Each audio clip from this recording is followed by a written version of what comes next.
എന്തായാലും history option എടുത്താൽ എനിക്ക് വളരെയധികം എഫക്റ്റീവ് ആയിരുന്നു. അപ്പോൾ ദേവനാരായൺ, ഹെർട്ടിയസ്റ്റ് കൺഗ്രാജുലേഷൻസ് ഫോർ സെക്യൂറിങ് നമ്മുടെ KS സ്ട്രീം 1 ഫസ്റ്റ് റാങ്ക് നേടിയതിന് എല്ലാവിധ ആശംസകളും അറിയിക്കുന്നു.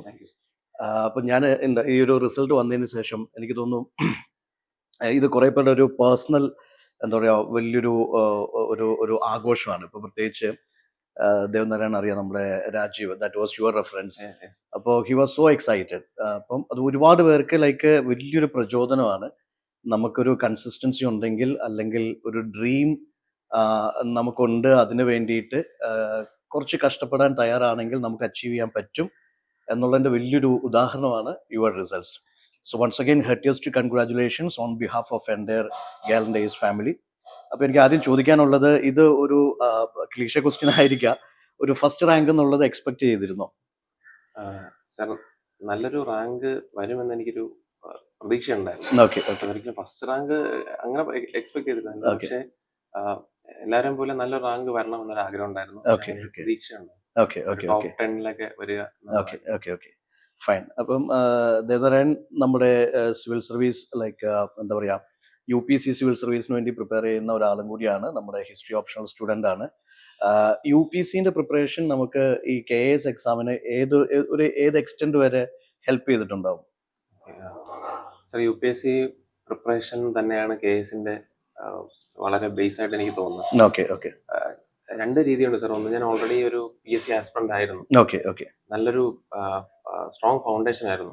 അപ്പൊ UPSCയുടെ KSന് ആവശ്യമായിട്ടുള്ള എലമെന്റ്സും കൂടി വന്നപ്പോൾ എളുപ്പമായി. ഫോർ എക്സാമ്പിൾ, എത്തിക്സ് നമുക്കിതിലില്ല, KSലില്ല, ഇന്റേണൽ സെക്യൂരിറ്റി വരുന്നില്ല. അപ്പൊ അങ്ങനെയുള്ള കാര്യങ്ങൾ ഒഴിച്ചാൽ ബാക്കി കാര്യങ്ങൾ അത് എളുപ്പമായി. പ്രത്യേകിച്ച് ഹിസ്റ്ററി.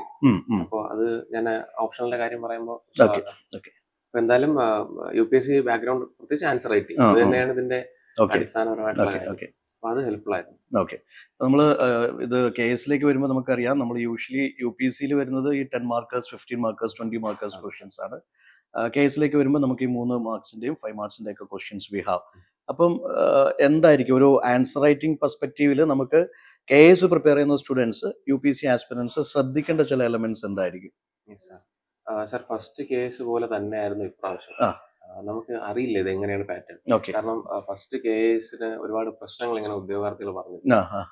ചെറിയ ക്വസ്റ്റ്യൻസിന് വലിയ മാർക്ക്, വലിയ ക്വസ്റ്റ്യൻസിന് ചെറിയ മാർക്ക്, സ്പേസും വ്യത്യാസമായിരുന്നു.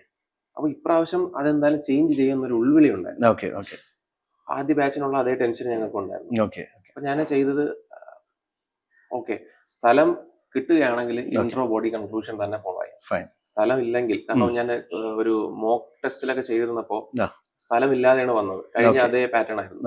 അപ്പോൾ അവിടെ ഇൻട്രോ എഴുതാനുള്ള ഒരു ഗ്യാപ്പ് ഇല്ല. അല്ലെങ്കിൽ കൺക്ലൂഷൻ വേണം, പക്ഷെ അതിനും ഒരു ഗ്യാപ്പ് ചിലപ്പോൾ ഉണ്ടാകും. ചിലപ്പോൾ അല്ലെങ്കിൽ മെൻഷൻ 3 ഫണ്ടമെന്റൽ റൈറ്റ്സ് എന്നായിരിക്കും. അപ്പൊ അതിൽ പിന്നെ വേറെ ഒന്നും എഴുതേണ്ട ആവശ്യം വരുന്നില്ല. അപ്പോൾ എന്തിനും സജ്ജമായിരിക്കുക എന്നുള്ളതായിരുന്നു ഒരു ഐഡിയ. അപ്പോൾ അവിടുത്തെ എക്സാമിനർ ഇൻവിജിലേറ്റർ നമുക്ക് ബുക്ക്ലെറ്റ് തരുന്നു. അന്ന് ഞാൻ ആദ്യം നോക്കിയത് എത്ര ക്വസ്റ്റ്യൻ ഉണ്ടാവും എന്നുള്ളതാണ്. അപ്പൊ 20 ക്വസ്റ്റ്യൻ ഉണ്ട്. അപ്പോൾ മനസ്സിലായി 2 മണിക്കൂറാണ്. അപ്പോൾ 10 വീതം ഓരോ മണിക്കൂറിൽ എഴുതിയാലേ കറക്റ്റാക്കാൻ പറ്റുള്ളൂ. നമ്മള് സീല് പൊട്ടിക്കുന്നു. പൊട്ടിച്ചിട്ട് നോക്കുമ്പോൾ എല്ലാം ഓൾമോസ്റ്റ് UPSC പോലെ കുറച്ച് സ്ഥലമുണ്ട്. UPSCയിൽ അത്ര ഇല്ലെങ്കിലും നമുക്ക് സ്ഥലമുണ്ട്. അപ്പൊ ഇൻട്രോ എഴുതാനുള്ള സ്ഥലമുണ്ട്, കൺക്ലൂഷൻ എഴുതാനുള്ള സ്ഥലമുണ്ട്, ബോഡി എഴുതാനുള്ള സ്ഥലമുണ്ട്. മൂന്നാമത്തെ പേപ്പറിൽ ചിലപ്പോൾ ഒരു പേജും കൂടാതെ മറ്റൊരു പേജിന്റെ പകുതിയിൽ കൂടുതൽ സ്ഥലമുണ്ട്. അപ്പൊ എന്തായാലും UPSCയുടെ ഒരു റെപ്ലിക്ക എന്ന് തന്നെ പറയാം. ഞാൻ ഒരുവിധം എല്ലാ ക്വസ്റ്റ്യനിലും ഇൻട്രോയും ബോഡി കൺക്ലൂഷനും കൊടുത്തിരുന്നു എന്നാണ് എന്റെ ഓർമ്മ. നൈസ്. പിന്നെ ദേവനാരായൺ, നമുക്ക് ഇപ്പോൾ ഫോർ എക്സാമ്പിൾ KSന്റെ ഒരുപാട് കുട്ടികൾ, എസ്പെഷ്യലി ഞാൻ നേരത്തെ പറഞ്ഞ പോലെ UPSCക്ക് പ്രിപ്പയർ ചെയ്യുന്ന ഒരു 90% അല്ലെങ്കിൽ ഒരു 95% സ്റ്റുഡൻസും KS ട്രൈ ചെയ്യുന്നുണ്ട്.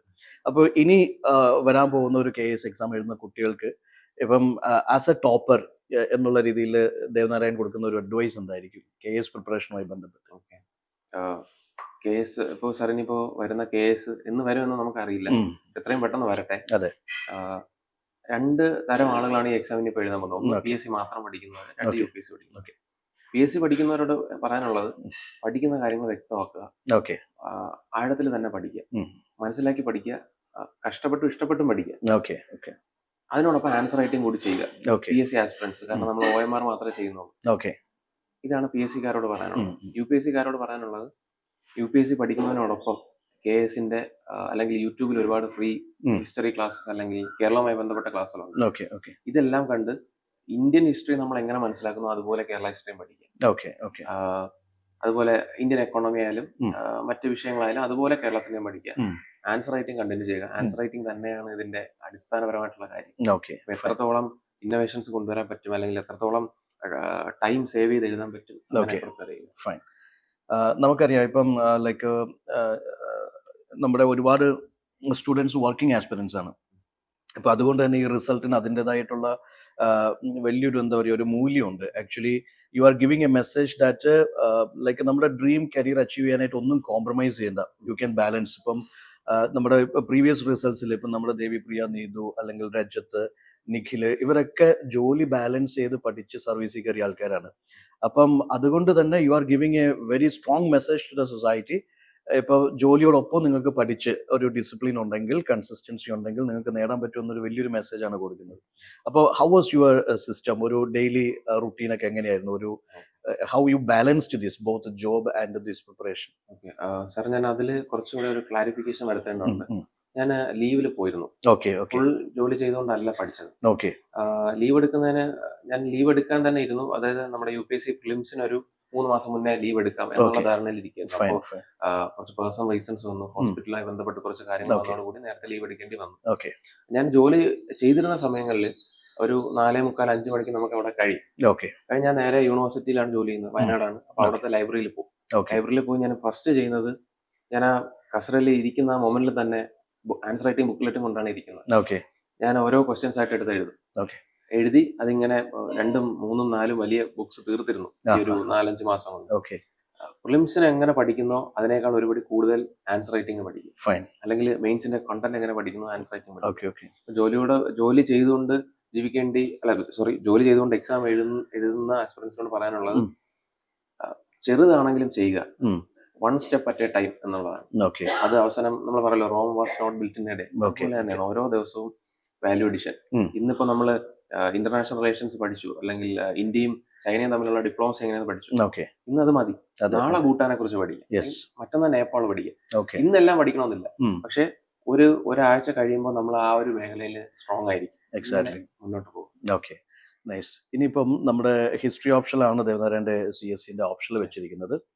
അപ്പോൾ ഹിസ്റ്ററി ഓപ്ഷൻ നമുക്കറിയാം. ഇപ്പോൾ നമ്മൾ ആൻസർ റൈറ്റിംഗ്സ് ആണെങ്കിൽ you are one of the എന്താ പറയുക, എനിക്ക് തോന്നിയിട്ടുള്ള സംഭവം ആൻസറിൽ കുറേ കൂടി ക്ലാരിറ്റി കൊണ്ടുവരുന്നു, അല്ലെങ്കിൽ വേണ്ടതിനെ കുറിച്ച് കൃത്യമായിട്ട് എഴുതാൻ ശ്രമിക്കുന്നു എന്നുള്ളതാണ്. And you try to understand, try to explore directives എന്ത് ഡിമാൻഡ് ചെയ്യുന്നു, അല്ലെങ്കിൽ different dimensions of the questions. പല കാര്യങ്ങളെക്കുറിച്ചും ക്യൂരിയസ് ആണ്. ഇതെങ്ങനെ ഇപ്പം വി ഡിസ്കസ്ഡ് ഡിഫറെൻറ്റ് ആൻസേഴ്സ്. അപ്പം നമ്മൾ അതിനെക്കുറിച്ച് പലതും ഡിസ്കസ് ചെയ്തിട്ടുണ്ട്. ഇത് ഇങ്ങനെ വേണോ, അതെങ്ങനെ വേണോ, അല്ലെങ്കിൽ ക്രിട്ടിക്കൽ അനാലിസിസിൽ പോകുമ്പോൾ നമ്മൾ എന്ത് ചെയ്യണം. ഞാൻ ചോദിക്കുന്നത്, ഇപ്പം നമ്മൾ ഈ UPSC ഓപ്ഷണൽ സബ്ജക്ട്സ് ഒക്കെ പഠിച്ചതുകൊണ്ട്, അല്ലെ ഹിസ്റ്ററി ഓപ്ഷണൽ നമുക്ക് ശരിക്കും KSന് ഉപകാരപ്പെട്ടിട്ടുണ്ടോ? സാർ, അത് വലിയൊരു പങ്കാണ് ഹിസ്റ്ററി ഓപ്ഷനിൽ വഹിച്ചത്. എനിക്ക് UPSC മെയിൻസ് ക്ലിയർ ആവാൻ പറ്റിയില്ല. അതിന്റെ മാർക്ക് വരുമ്പോഴേ അറിയാൻ പറ്റുള്ളൂ. അപ്പൊ ഞാൻ ഹിസ്റ്ററി UPSCക്ക് വേണ്ടുന്ന രീതിയിലുള്ള കണ്ടന്റ് ഞാൻ പഠിച്ചെത്തിയിരുന്നില്ല. മാപ്പിൽ ഞാൻ നല്ല രീതിയിൽ പരാജയപ്പെട്ടു. അപ്പോൾ അങ്ങനെ ഒരു സാഹചര്യത്തിൽ ഞാൻ UPSC അവിടെ നിർത്തട്ടെ. KSനെ കുറിച്ച് പറയുകയാണെങ്കിൽ, ഹിസ്റ്ററി എന്ന് പറയുന്ന വിഷയത്തോടുള്ള ഒരു ഇഷ്ടമാണ് ഈ ഒരു മാർക്ക് കൂടിയതെന്നാണ് ഞാൻ കരുതുന്നത്. അതിന്റെ പേപ്പർ കിട്ടിയാലേ അറിയാൻ പറ്റുള്ളൂ. സാർ, പ്രത്യേകിച്ച് UPSC ഓപ്ഷണൽ പഠിച്ച് ഒരു 1.5 മാസത്തിനകത്തായിരുന്നു ഈ ഒരു എക്സാം വരുന്നത് KS. അപ്പോൾ സാർ, ഫോർ എക്സാമ്പിൾ നമ്മുടെ അശോകയുടെ ദമ്മ എന്ന് പറയുന്നത് പൊളിറ്റിക്കൽ ആണോ റിലീജിയസ് ആണോ? ഹിസ്റ്ററി ഓപ്ഷനിലുള്ള ക്വസ്റ്റ്യൻ ആണ്. അതുപോലെ ഈ ഓസ്ട്രിയ ഹംഗറിയുടെ ഒരു ക്വസ്റ്റ്യൻ ഉണ്ടായിരുന്നു, അത് നമ്മുടെ ഓപ്ഷനിലാണ്.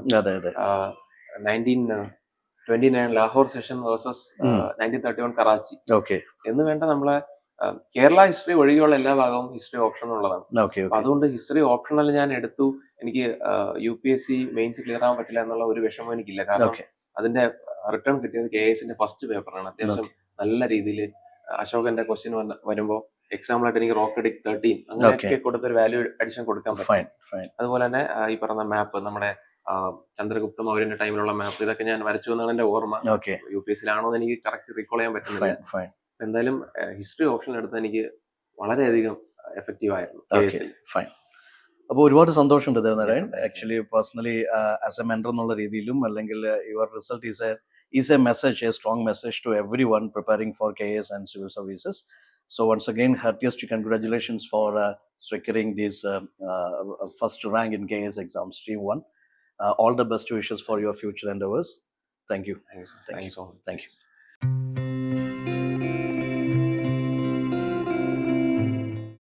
Gallant IAS, chasing your passion to ace.